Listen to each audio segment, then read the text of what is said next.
ఇప్పుడే 'భక్త మహాశయ విజ్ఞప్తి' మూవీ చూశాను. ఓవరాల్ గా మూవీ బాగుంది.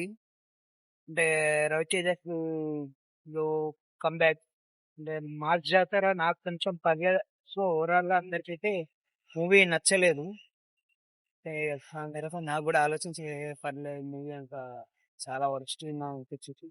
ఇప్పుడే 'భక్త మహాశయులకు విజ్ఞప్తి' మూవీ చూసింది. ఓవరాల్ గా మూవీ బాగుంది.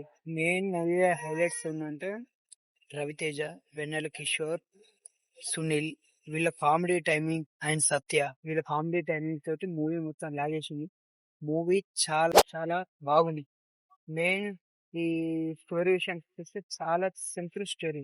ప్రీవియస్ మన ట్రైలర్ ఏంటంటే రవితేజ హీరో వాళ్ళ వైఫ్ ఉంటాయి.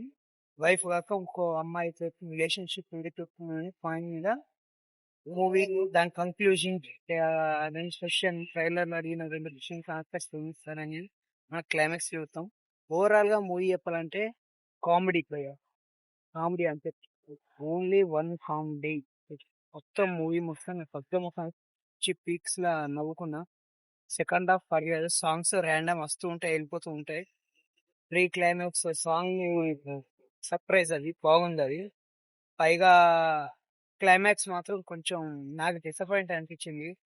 అంటే ఆ పాయింట్ ని రెక్టిఫై చేయకుండా, ఆ ఆన్సర్ ఇవ్వకుండా ఎస్కేప్ లెక్క అనిపించింది ఆ పాయింట్ క్లైమాక్స్ గా. ఓవరాల్ గా టూ గుడ్. మీరు 'భక్త మహాశయంలో విజ్ఞప్తి' మూవీ చూసారా? మూవీ చూసి మీకు ఎలా అనిపించింది? సబ్స్క్రైబ్ చేయండి.